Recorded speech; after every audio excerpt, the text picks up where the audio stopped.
Most gardeners harvest their tomatoes in August, celebrate for 2 weeks, then watch their garden sit empty for 10 months while they buy vegetables at the store.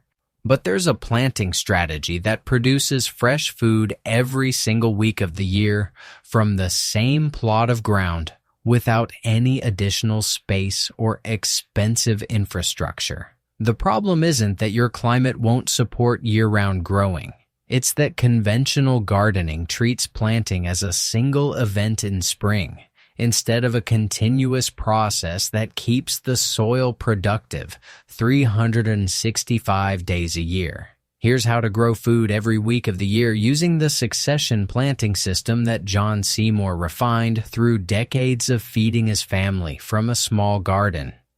The fundamental mistake that creates those empty months is thinking of your garden as something you plant once in spring and harvest once in summer, when every square foot can produce 3, 4, or even 5 different crops in a single year if you time planting, so that as one crop finishes, another is ready to take its place. Here's the real secret. Seymour's succession planting isn't about planting more.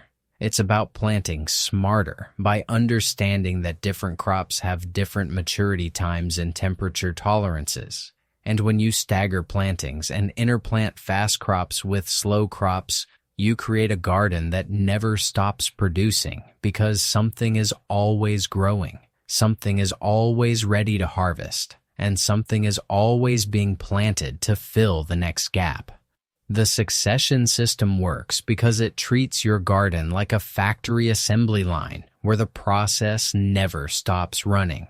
Picture a 420 FT bed in January with cold hardy kale and spinach ready to harvest, pea seedlings emerging between the greens, and garlic developing underground.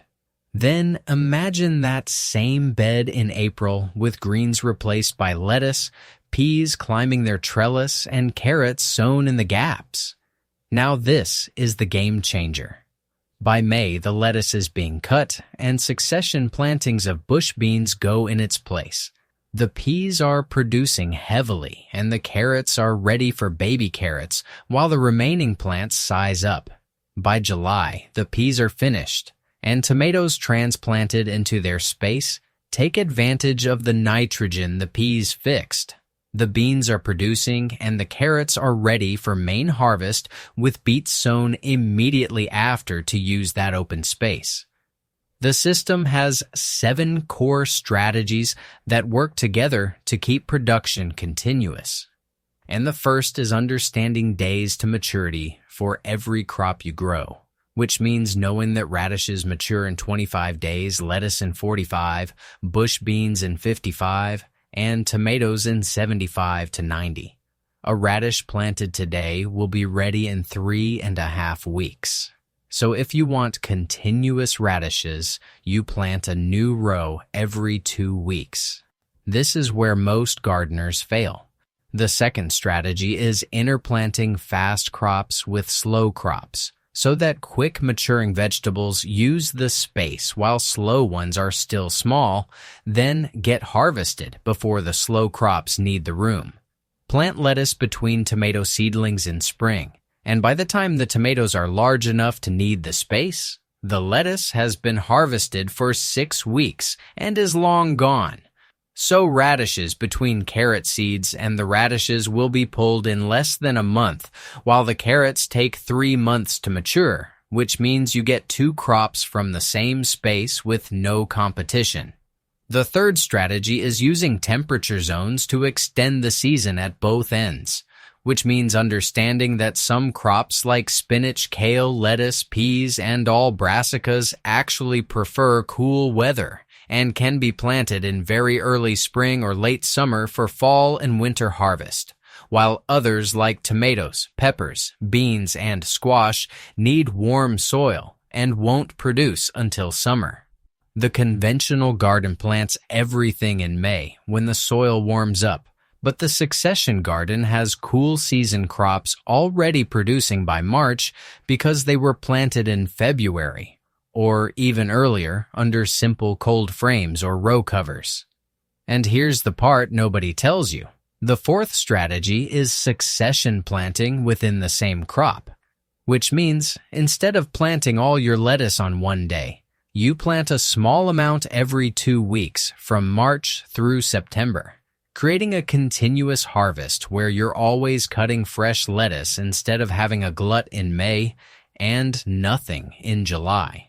The same applies to beans, carrots, beets, and any crop that stores poorly or tastes best fresh, because small, frequent plantings match production to consumption and eliminate waste.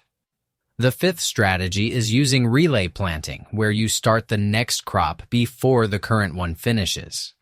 Transplanting seedlings into gaps or edges of beds while the previous crop is still producing its final harvest. Start tomato seedlings in pots in March while winter greens are still in the ground. Then transplant the tomatoes in April as you harvest the last of the greens, giving the tomatoes a head start so they're already a foot tall and flowering by the time the bed is fully cleared.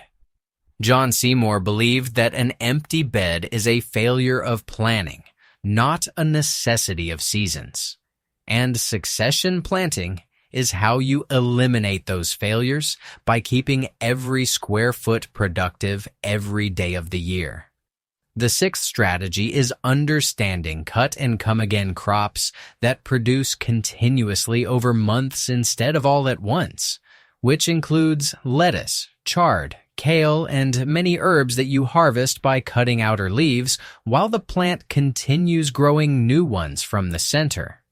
A single planting of these crops can produce for 3 to 6 months if you harvest correctly, which means you need fewer succession plantings and more consistent yields with less work. The seventh strategy is using season extension techniques like cold frames, row covers, and simple hoop houses that add 4 to 8 weeks to both ends of the growing season by protecting plants from frost and moderating temperature swings. A cold frame is just a bottomless box with a clear lid that captures solar heat and protects plants from wind. And it can keep lettuce, spinach, and other greens producing through winter in climates where they would normally freeze, turning a 6-month growing season into a 10-month one with minimal investment. Here's what the numbers actually look like. A conventional garden with a single spring planting might produce food for 3 months of the year, while a succession-planted garden using the same space produces for 9 to 12 months depending on climate, which means you're getting 3 to 4 times more food from the same area just by changing when and how you plant. A single 4x20 FT bed managed with succession planting can produce 40 to 60 libs of vegetables per year instead of the 15 to 20 libs from a single planting. And it does it by keeping the soil working instead of letting it sit idle. The practical application starts with dividing your crops into 3 categories: cool season crops that grow best between 40 and 70 degree, warm season crops that need 65 to 85 degree, and cold hardy crops that survive freezing. Cool season crops like lettuce and peas get planted in very early spring and again in late summer. Warm season crops like tomatoes and beans go in after the last frost, and cold hardy crops like kale get planted in late summer to produce through winter. The planting calendar becomes a continuous cycle where instead of one big planting day in spring, you have small sessions every 2 weeks throughout the year with something always going in the ground to replace what's being harvested. Recording becomes essential, and a simple notebook with planting and harvest dates lets you refine your timing year after year until you have a system that produces exactly what you need with no gaps and minimal waste. The transformation from a seasonal garden to a year-round production system happens gradually as you learn which crops work in your climate during which months. But even in the first year, You can double or triple your harvest just by adding a few key succession plantings and interplanting strategies. And by the second or third year, you'll have a garden that produces fresh food every single week with no more work than the conventional approach that sits empty most of the year. Here's what this means in practice. Instead of buying vegetables at the store for 9 months and eating from your garden for 3, you're harvesting something fresh every week of the year and only buying the few things you can't grow. Instead of planting everything on one weekend in May and hoping it all works out, you're planting small amounts continuously and spreading both the work and the risk across the entire year. Instead of watching your garden sit empty and unproductive for months at a time, you're using every square foot every day to produce the maximum amount of food possible. You're not fighting against the seasons or trying to force summer crops to grow in winter. You're working with the natural temperature preferences of different plants and timing your planting so that as one crop finishes, another is ready to take its place, creating a system that's more productive, more resilient, and more aligned with how nature actually works than the industrial agriculture model of monoculture and single plantings. The succession planting system isn't about making gardening more complicated. It's about making it more continuous and more productive by understanding that time is a resource, just like space and fertility. And when you use time strategically by staggering plantings and choosing the right crops for each season, you unlock production levels that seem impossible until you see them happening in your own garden. So start today by identifying one crop you eat regularly and planting it in small amounts every 2 weeks instead of all at once. Watch how that creates continuous harvest instead of feast and famine. Then add another crop to your succession schedule and another until your entire garden operates on this continuous production model that keeps fresh food coming 365 days a year.